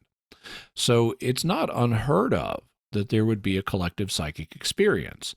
You could then propose that the healings that took place were examples of parapsychological healing rather than supernatural healing. But psychokinesis does not normally manifest in the form of light phenomena. It characteristically manifests as moving objects, not bending or generating light. In Alan Gauld and A.D. Cornell's book, Poltergeists, they did a statistical study of the phenomena that are reported in poltergeist cases, and out of 500 cases that they logged, luminous effects were reported in only 10% of them. And those were coupled with other effects, like spontaneously moving objects. So it would be very unusual to have a poltergeist case manifesting so heavily in the form of light effects without the other effects normally present in poltergeist cases. So Willett's theory sounds improbable to me.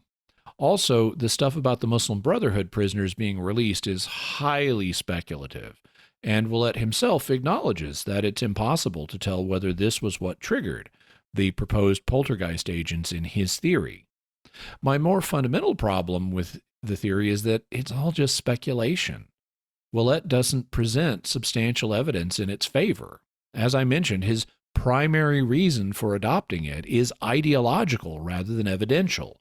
He's just not prepared to consider a religious explanation or even a spirit-related explanation, even if he doesn't think it's the Virgin Mary. He could say, well, it's some spirit showed up and appeared to these people as an apparition, but he won't go there. And so his collective psychokinesis theory is the best one he can come up with. But I am of the view that phenomena should be interpreted at face value until such time as we get evidence that they should be interpreted in another way. Well, these phenomena presented themselves as the apparition of a spirit, and specifically of the Virgin Mary. So that's how they should be interpreted until we get good evidence to the contrary. And we don't have such evidence. The evidence points to there being apparitions of a spirit, and specifically of the Virgin Mary. Then let's talk about Our Lady of Zeitoun from the faith perspective. Let's start with the fact that many of the witnesses were Muslim and believed it was the Virgin Mary. What do you make of that? I'm not surprised. Although they don't regard Jesus as God, Muslims do regard him as a prophet of God and as the Messiah.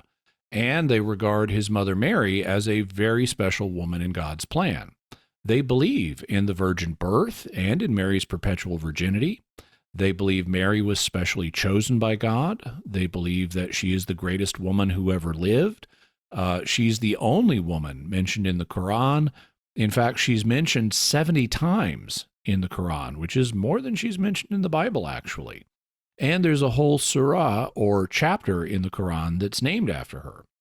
Furthermore, many Muslims have a devotion to Mary and visit sites connected with her, including Christian shrines to Mary. Muslim women in particular often seek Mary's assistance when they're seeking to become pregnant. So it doesn't surprise me that Muslims were favorably disposed to the apparitions of Our Lady of Zeitoun.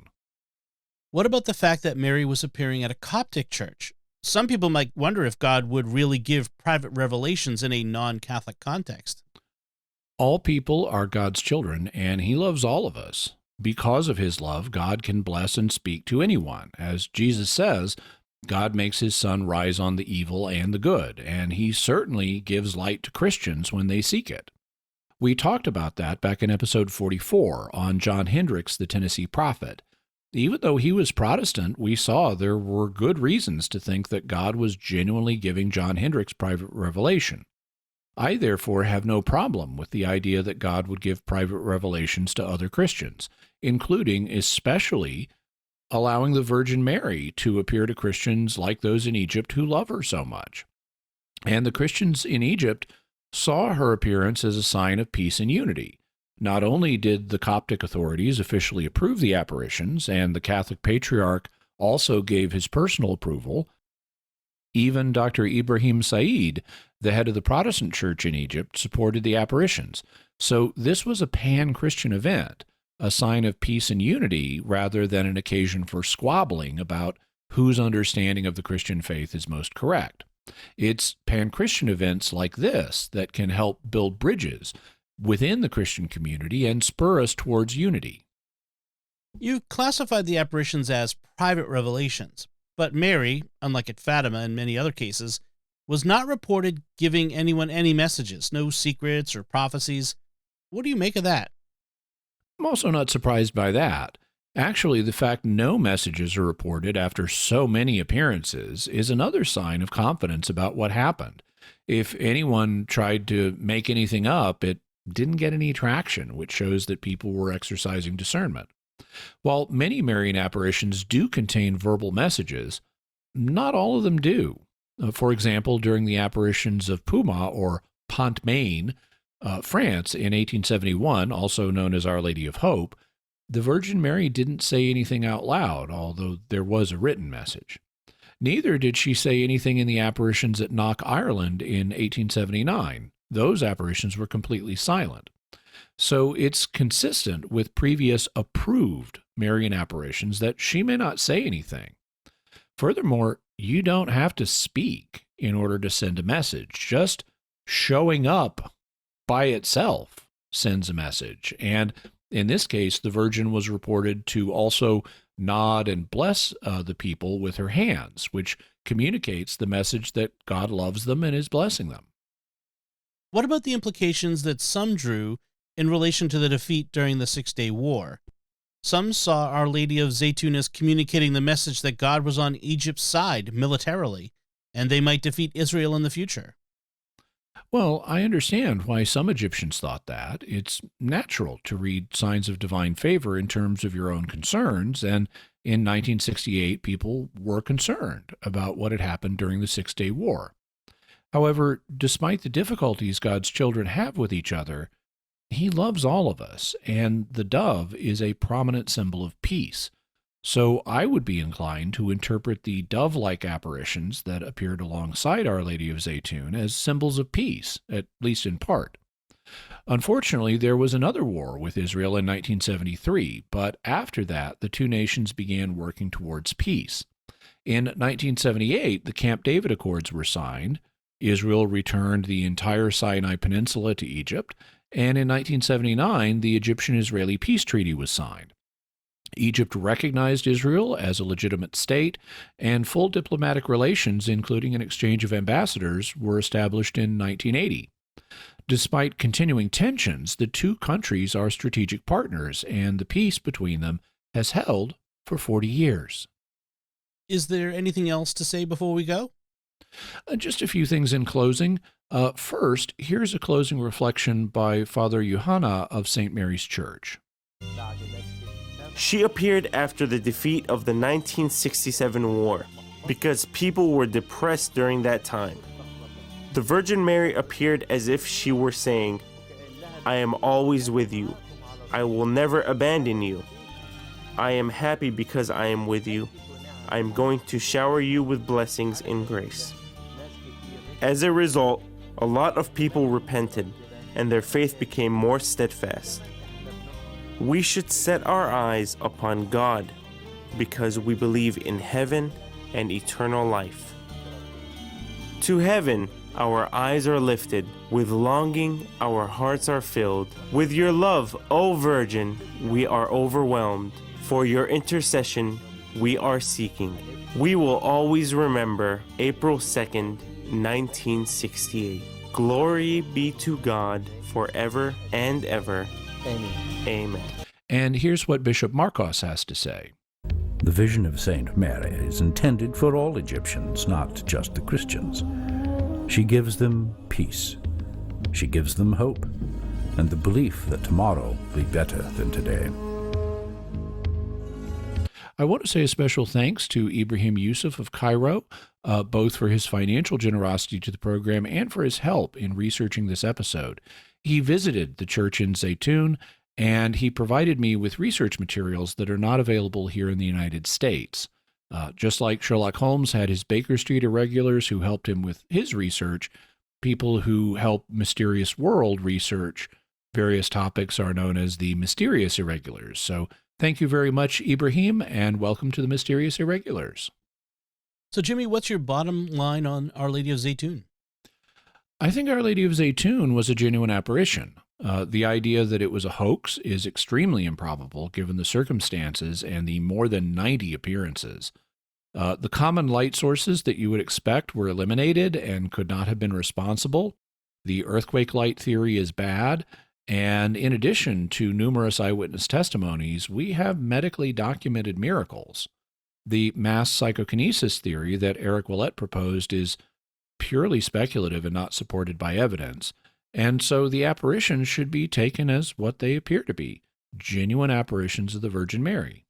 I thus concur with the official Coptic approval of them and the unofficial approvals by the Catholic and Protestant leaders in Egypt. So let's give thanks to God for the appearances of Our Lady of Zeitoun and for his and her love for us in general. And so, Jimmy, what further resources can we offer to the listeners and viewers? We're going to have links to Our Lady of Zeitoun, the Zeitoun Memorial Foundation, the Coptic Orthodox Church, Oriental Orthodox churches, the Common Declaration of Pope Paul VI and Pope Shenouda III, information about the Coptic calendar, a short Zeitoun documentary, Cynthia Nelson's article on the Virgin of Zeitoun, which unfortunately is behind a paywall, also information about earthquake lights, Durr and Persinger's article on the geophysical interpretation of Zeitoun, which is also behind a paywall, the Skeptoid podcast, and 2 posts from Parasociology, Eric Willett's blog, as well as information on Mary and Islam. Excellent. So that's it from us this time. What are your theories about Our Lady of Zeitoun? You can let us know by visiting sqpn.com or the Jimmy Akin's Mysterious World Facebook page, sending us an email to feedback@mysterious.fm, sending a tweet to @mys_world, visiting the StarQuest Discord community at sqpn.com/discord, or calling our Mysterious Feedback line at 619-738-4515. That's 619-738-4515. And I want to say a special word of thanks to Oasis Studio 7 for their video and animation work on this episode. You can see what they do by going to my YouTube channel, which is youtube.com/Jimmy Akin. While you're there, please like, comment, and subscribe. When you engage like that, it tells YouTube that you were engaged by the episode, and so other people might be as well, and it'll show more people the episode. So you can help the channel grow by showing, by liking, commenting, and especially by subscribing. And when you do that, be sure to hit the bell notification so that you always get notified whenever I have a new video out. Usually I have at least 2 or 3 a week. And so at this point, so do subscribe and hit the bell notification so that you actually get notified for what you've subscribed to. I am trying to grow my channel, and I'd really appreciate it. Also, thank you to Melanie Bettinelli for her voice work in today's episode. So, Jimmy, what's our next episode going to be about? Next time, we're going cryptid hunting again. This time, the hidden animal, or cryptid, that we're hunting is a strange creature described in medieval tales, including those about King Arthur. It's known as the questing beast. Folks, be sure to share the podcast with your friends and write a review in Apple Podcasts or wherever you get your podcasts from to help us grow our community and reach more listeners. You can find links to Jimmy's resources from our discussion on our show notes at mysterious.fm/283. And remember, to help us continue to produce the podcast, please visit sqpn.com/give. Jimmy Akin's Mysterious World is also brought to you in part by DeliverContacts.com, offering contact lenses at low prices with free delivery. Visit DeliverContacts.com. And by Great Lakes Customs Law, helping importers and individuals with seizures, penalties, and compliance with U.S. customs matters throughout the United States. Visit GreatLakesCustomsLaw.com. And by Rosary Army, featuring award-winning Catholic podcasts, rosary resources, videos, and the School of Mary online community, prayer, and learning platform. Learn how to make them, pray them, and give them away while growing in your faith at rosaryarmy.com and schoolofmary.com. Until next time, Jimmy Akin, thank you for exploring with us our mysterious world. Thanks, Dom. And once again, I'm Dom Bettinelli. Thank you for listening to Jimmy Akin's Mysterious World on StarQuest.